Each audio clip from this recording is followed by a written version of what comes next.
Credit card কারো কাছে life saver, আবার কারো কাছে বিগেস্ট ফিনান্সিয়াল প্রবলেম হতে পারে। এখন প্রশ্ন হচ্ছে আপনার কাছে কি হবে? ক্রেডিট কার্ড কি একটা ক্ষতির কারণ হয়ে দাঁড়াবে, নাকি এটা আপনার জন্য লাইফ সেভার হয়ে আসবে? আজকের ভিডিওতে সেটাই তুলে ধরবো, কখন একটা ক্রেডিট কার্ড লাইফ সেভার হতে পারে, আবার কখন একটা ক্রেডিট কার্ড একটা বিগেস্ট ফিনান্সিয়াল একটা প্রবলেম সৃষ্টি করতে পারে। সো আপনার যদি ক্রেডিট কার্ড নেওয়ার ইচ্ছা থাকে বা ক্রেডিট কার্ড নেবেন বলে ভাবতেছেন, অথবা আপনার একটা ক্রেডিট কার্ড আছে, তাহলে ভিডিওটা মিস করবেন না। চলুন ভিডিওটা শুরু করা যাক। আর ভিডিওটা শুরু করার পূর্বে ছোট্ট একটা রিকোয়েস্ট তো থাকবেই, আপনি যদি আমার এই চ্যানেলে নতুন হয়ে থাকেন, এখনো যদি চ্যানেলটা সাবস্ক্রাইব না করে থাকেন, প্লিজ চ্যানেলটা সাবস্ক্রাইব করেই পাশে থাকবেন। আর যদি ভিডিওটা এখন ফেসবুকে দেখতেছেন, অবশ্যই ফেসবুক পেজটা ফলো করেই পাশে থাকবেন। অ্যাকচুয়ালি আজকের ভিডিওতে হচ্ছে ক্রেডিট কার্ডের একটা রিয়েল পিকচার আপনাদের সামনে তুলে ধরবো। মানে ক্রেডিট কার্ড কি, ক্রেডিট কার্ড কিভাবে কাজ করে, ক্রেডিট কার্ড কখন আপনার জন্য একটা হেল্পফুল জিনিস হবে, কখন বা আপনার জন্য একটা ক্ষতির কারণ হয়ে দাঁড়াবে, এমনকি ভিডিওর লাস্টে হচ্ছে ক্রেডিট কার্ডের স্মার্ট ব্যবহার আপনি কিভাবে করতে পারবেন, সবকিছু আজকের ভিডিওতে থাকবে।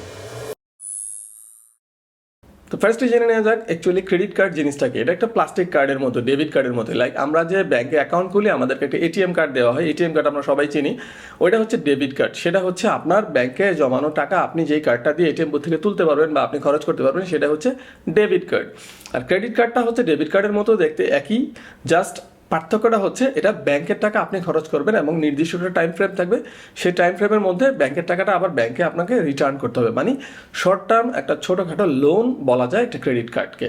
আর ক্রেডিট কার্ড আপনার নিতে হলে আপনার কি থাকতে হবে? যদি আপনি চাকরি করেন, আপনার স্যালারির এগেনস্টে হচ্ছে আপনাকে একটা ক্রেডিট কার্ড দিবে ব্যাংক, অথবা আপনি যদি বিজনেস করেন, আপনার ট্রেড লাইসেন্সের এগেনস্টে হচ্ছে আপনাকে ক্রেডিট কার্ড দিতে পারে ব্যাংক। আর আপনি যদি কোনোটাই না করেন, লাইক আপনার বিজনেসও করেন না, আপনি চাকরিও করেন না, বাট আপনার ক্রেডিট কার্ড লাগবে, সেক্ষেত্রে আপনার একটা অপশন আছে, সেটা হচ্ছে আপনাকে ফিক্সড ডিপোজিট করতে হবে, আই মিন এফডিআর করতে হবে, তাহলেই আপনি ক্রেডিট কার্ড অ্যাভেল করতে পারেন, সেটার এগেনস্টে আপনাকে ক্রেডিট কার্ড দিবে। এখন বলি ক্রেডিট কার্ড অ্যাকচুয়ালি কীভাবে কাজ করে। যেটা ফার্স্ট একটু আগে বললাম যে আপনার হচ্ছে ব্যাংকের টাকা আপনি খরচ করতেছেন এবং একটা টাইম ফ্রেম থাকবে, একটা বিলিং সাইকেল থাকে, সেটা 30 দিন ইউজুয়ালি হয়ে থাকে। 30 দিন পরে হচ্ছে আপনাকে মেসেজ পাঠানো হবে যে আপনার এই মাসের বিল কত আসছে। সেই বিল আসার পরে 15 থেকে 20 দিনের একটা সময় বেঁধে দেওয়া থাকে, সেই সময়ের মধ্যে আপনাকে পেমেন্টটা করে দিতে হবে। যদি আপনি পেমেন্টটা করে দেন, আপনাকে কোনো এক্সট্রা টাকা দিতে হবে না, কোনো ইন্টারেস্ট দিতে হবে না, কিছু দিতে হবে না। আপনি মানে খুব নির্ঝামেলায় ক্রেডিট কার্ডটা ব্যবহার করতে পারবেন। বাট ঝামেলা কখন আসবে সেটাও ভিডিওতে থাকতেছে, টেনশন নিয়েন না। তো এই হচ্ছে ক্রেডিট কার্ড কি, কিভাবে নিতে হবে, কিভাবে ক্রেডিট কার্ড কাজ করে। তো ক্রেডিট কার্ডের ক্ষতির জিনিসগুলো একটু পরে দেখি, ফার্স্টে ভালো জিনিসগুলোই দেখি। মানে ক্রেডিট কার্ডের লাভ কি কিতে আছে, কিসে কিসে লাভ আছে সেটা দেখে নিই। ফার্স্টে যেটা বলবো সেটা হচ্ছে ইন্টারেস্ট ফ্রি একটা পিরিয়ড আপনি পাবেন। লাইক আমি একটু আগে যেটা বললাম, আপনি ব্যাংকের টাকা খরচ করবেন, আপনার হচ্ছে একটা নির্দিষ্ট সময় পাবেন, সেটা ইউজুয়ালি 30+15 বা 30+20, ধরে নিলাম 30+15। এটা ব্যাংক টু ব্যাংক ডিপেন্ড করে, কোনো ব্যাংক 45 দিন দেয়, কোনো ব্যাংক আর একটু বেশিও দিতে পারে, বাট এর বেশি ইউজুয়ালি হয় না। 45 থেকে 50 দিনের মধ্যে মাস্ট, এর উপরে যাবে না। সো যেটা বললাম 30 থেকে 45 দিন থেকে 50 দিনের মধ্যে হয়ে থাকে। সো এর মধ্যে আপনাকে অবশ্যই টাকাটা রিটার্ন করতে হবে ব্যাংকে। মানে একটা বিলিং ডেট থাকে, যেই ডেটে আপনাকে বিলটা পাঠানো হবে, এবং সেই বিলে মানে যে এসএমএসটা পাবেন, সেই এসএমএসে আপনাকে কয় তারিখের মধ্যে পেমেন্টটা করতে হবে সেটাও দেওয়া থাকবে। ওই তারিখের মধ্যে যদি আপনি পেমেন্টটা করে দেন, তাহলে কিন্তু আপনাকে কোনো ইন্টারেস্ট দিতে হচ্ছে না। তো সেকেন্ড পয়েন্টটা অ্যাকচুয়ালি ফার্স্ট পয়েন্টের সাথেই কোরিলেটেড। মানে ইমার্জেন্সি সাপোর্ট দিবে আপনাকে ক্রেডিট কার্ড। লাইক আপনার ক্যাশ নাই, আপনার কাছে এখন কোনো ইমার্জেন্সি একটা কন্ডিশন আসছে, কোনো মেডিকেল কন্ডিশন আসছে, আপনার এখন কোনো টেস্ট মেস্ট করাইতে হবে, বা কোনো যে কোনো ইমার্জেন্সি কন্ডিশন, আপনার কাছে ক্রেডিট কার্ড আছে বাট ক্যাশ টাকা নাই, বাট আপনি জানেন আপনার কাছে ব্যাকআপ আসবে, টাকা আসবে, সেক্ষেত্রে আপনি ক্রেডিট কার্ড দিয়ে সেই পেমেন্টটা করে দিতে পারেন, এবং ব্যাকআপ আসলে, টাকাটা আসলে আপনি ক্রেডিট কার্ডের বিলটা টাইম মতো দিয়ে দিলে আর কোনো ইন্টারেস্টও দিতে হলো না, আপনার ইমার্জেন্সির সময়টাও আপনি মানে পার করে ফেলতে পারলেন ক্রেডিট কার্ডের মাধ্যমে। সো ইমার্জেন্সি একটা সাপোর্ট হিসাবে ক্রেডিট কার্ড আপনার কাজ করবে। থার্ড যে বেনিফিটের কথা বলবো সেটা হচ্ছে ইএমআই সুবিধা। মানে আপনি ক্রেডিট কার্ড দিয়ে কিন্তু ইএমআই নেওয়া যায়। হ্যাঁ, আমার কিন্তু ইএমআই নিয়ে আলাদা ভিডিও আছে, আপনারা চাইলে ওই ভিডিওগুলো দেখতে পারেন। ইএমআই কি, ইএমআই কীভাবে নিতে হয়, কীভাবে কাজ করে, সব জিনিস একদম মানে আমি ডিটেইল এক্সপ্লেন করে দিচ্ছি, বাট এই ভিডিওতে শর্ট করে বলে দিচ্ছি। ইএমআই মানে হচ্ছে ইকুয়েটেড মান্থলি ইনস্টলমেন্ট। মানে মাসে মাসে আপনি টাকা দিবেন, ওই যে আমরা কিস্তিতে কোনো জিনিস কিনি, লাইক ওইটাই। তো আপনি যদি ক্রেডিট কার্ড হোল্ডার হন, আপনি কিন্তু ইএমআই এর মাধ্যমে প্রোডাক্ট পারচেস করতে পারবেন। সো ইএমআই এর মাধ্যমে যদি আপনি প্রোডাক্ট পারচেস করেন তাহলে সুবিধাটা কি, এট এ টাইম আপনাকে পুরো টাকাটা দিতে হচ্ছে না। আমি লাইফে ইএমআই এর মাধ্যমে অনেক কিছুই পারচেস করেছি, সো আপনারাও এরকম পারচেস করতে পারবেন। বাট একটা কথা মনে রাখবেন, ইএমআই পারচেস করা মানে কিন্তু এটা না যে আপনি প্রতি মাসে যে বিলটা আসবে সেটা দিতে না পারলে কিন্তু এই রিস্ক নেবেন না। যদি আপনি প্রতি মাসেই যেই অ্যামাউন্টটা আসবে, ফর এক্সাম্পল 50,000 টাকার একটা প্রোডাক্ট কিনছেন, আপনার হচ্ছে আপনি 10 মাসের ইএমআই কিনছেন, তাহলে প্রতি মাসে কত টাকা আসবে? 5,000 টাকা করে আসবে। এই 5,000 টাকা যেন প্রতি মাসে আপনি দিতে পারেন, আদারওয়াইজ ইএমআইও আপনার জন্য একটা বার্ডেন হয়ে যাবে, আপনার ইন্টারেস্ট শুরু হয়ে যাবে। সো ইএমআই একটা সুবিধা যেটা ক্রেডিট কার্ড থাকলে আপনি নিতে পারেন। তারপরে যে সুবিধার কথা বলবো সেটা হচ্ছে ক্যাশব্যাক, রিওয়ার্ডস। এগুলো হচ্ছে আপনি ক্রেডিট কার্ড দিয়ে শপিং করলে পাবেন। বিভিন্ন শপিং মলে দেখবেন গেলেই আপনাকে দেখাচ্ছে যে আপনি ক্রেডিট কার্ড দিয়ে শপিং করলে আপনাকে হচ্ছে ক্যাশব্যাক দেওয়া হবে, আপনাকে রিওয়ার্ড পয়েন্ট দেওয়া হবে। লাইক আমি পার্সোনালি আমার কথা যদি বলি, আমি পকেটে টাকা থাকলেও ক্রেডিট কার্ড দিয়ে শপিং করি। কেন করি? ক্রেডিট কার্ড দিয়ে শপিং করলে কিন্তু আমি রিওয়ার্ড পয়েন্ট পাই। এই রিওয়ার্ড পয়েন্টগুলো যখন আমার ক্রেডিট কার্ডে জমা হতে থাকে, আমার কিন্তু বছর শেষে আমার ক্রেডিট কার্ডের যে সার্ভিস চার্জটা আছে ব্যাংকে, সেটা কিন্তু আমার দেওয়া লাগতেছে না। রিওয়ার্ড পয়েন্ট দিয়ে ওটা আমি ক্যান্সেল করতে পারি। সো আমার ক্রেডিট কার্ডের পিছনে কোনো টাকা দিতে হয় না। ভুল বুঝেন না, জিনিসটা এরকম না আমি রিওয়ার্ড পয়েন্টের জন্য কেনাকাটা করতেছি, বিষয়টা কিন্তু এটা না।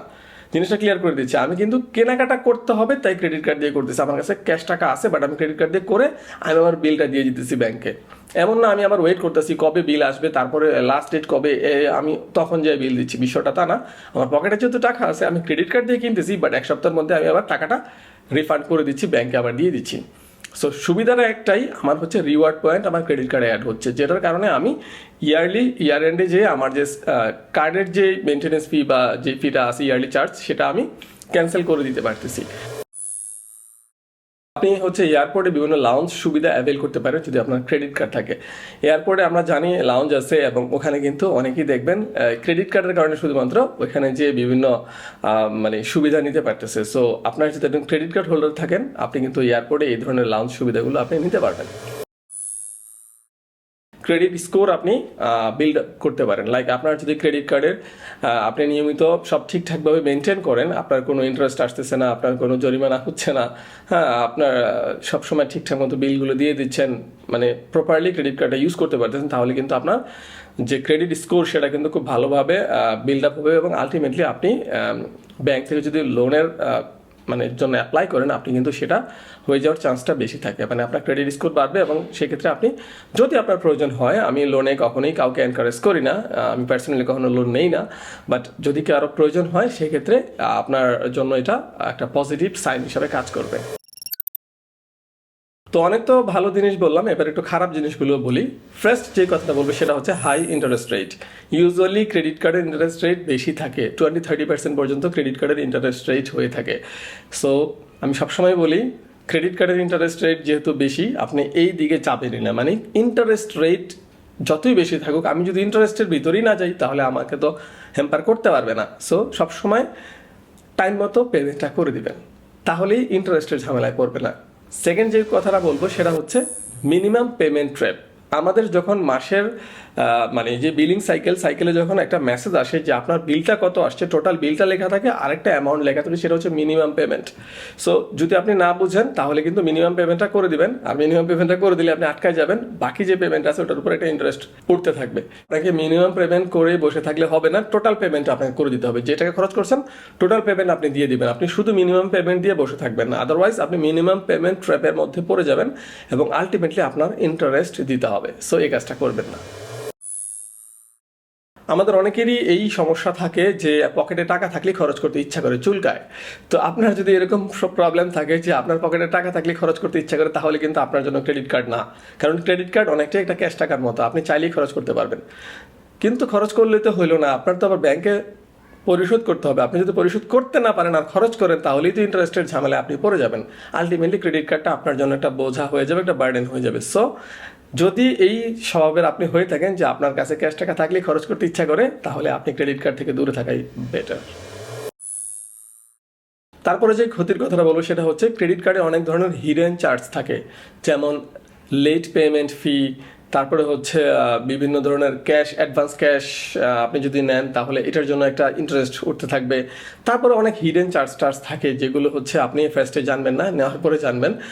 লাইক ইএমআই এর কথা যে বলছিলাম একটু আগে, যে ইএমআই নিতে গেলেও অনেক সময় বলা থাকে 0% ইন্টারেস্ট, কিন্তু অনেক হিডেন চার্জ মার্জ অ্যাড হয়ে দেখবেন আপনার প্রোডাক্টের প্রাইস যা তার থেকে বেশি টাকা দিয়ে আপনার আলটিমেটলি কেনা লাগতেছে। মানে সব ইনস্টলমেন্টগুলো দেওয়ার পরে দেখবেন যে প্রোডাক্টটা আপনি ক্যাশ দিয়ে কিনলে হয়তো 50,000 টাকা তো কিনতে পারতেন, সেটা আপনার 65,000 টাকা পড়ে গেছে।